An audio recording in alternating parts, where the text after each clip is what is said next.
We're going to talk about the imperfect tense, which is one of the easier tenses to form, but it can be a little bit challenging to use sometimes. The imperfect is another one of our past tenses, so we have to distinguish and use context to determine when we use the imperfect and when we use the preterite.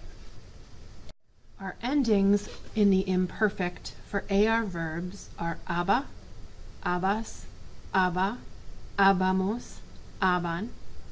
For ER verbs, they're ia, ias, ia, iamos, ian. And for IR verbs, they're also ia, ias, ia, iamos, ian. Couple things to notice. We have an accent on the A of abamos in AR verbs, and we have an accent for everybody for ER and IR verbs. Also, the yo form and the usted LNAF form have the same ending, so we use context to decide who we're talking about if we don't see yo written or L written.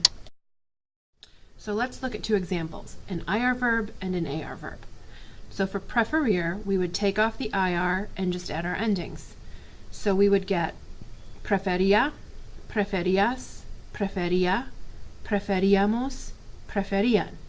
Notice there's no stem change, E to IE here. We don't have to worry about that. For pensar, I would take off the AR, and it would be pensaba, pensabas, pensaba, pensábamos, pensaban. Notice I don't have my E to IE change here, so we don't have to worry about those in the imperfect. We do have irregular verbs in the imperfect tense, but the nice thing about it is we only have 3 verbs. So we don't have yo-go, we don't have car-gar-zar, we don't have E to IE or O to UE or E to I, a U group, an I group. We don't have any of that stuff. We just have 3 simple verbs that are irregular, and that's it. So our 3 irregular verbs are ser, ir, and ver. My forms of ser are era, eras, era, éramos, eran. Notice the accent in the nosotros form.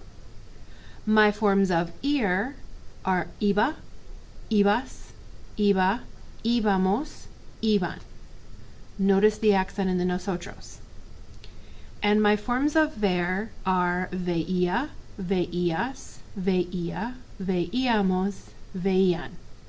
It doesn't look irregular, but we actually add an extra E in. And notice that we have an accent mark everywhere. So even though the imperfect is very easy to form, sometimes using it can be a little bit tricky, especially when you have to decide between the preterite and the imperfect. So let's take a look at when we would use the imperfect. Our first use is when we want to translate something that would say used to do something or was doing something. We just conjugate the verb into the imperfect, and the used to or the was doing is automatically part of the translation. We don't need anything else. We also use the imperfect to talk about habits and actions that happened repeatedly in the past. So things that happened over and over and over again. So we use this a lot of times to talk about things that we used to do when we were kids. There is a trick too to help us remember when we would use the imperfect, and that's remembering fat Walda.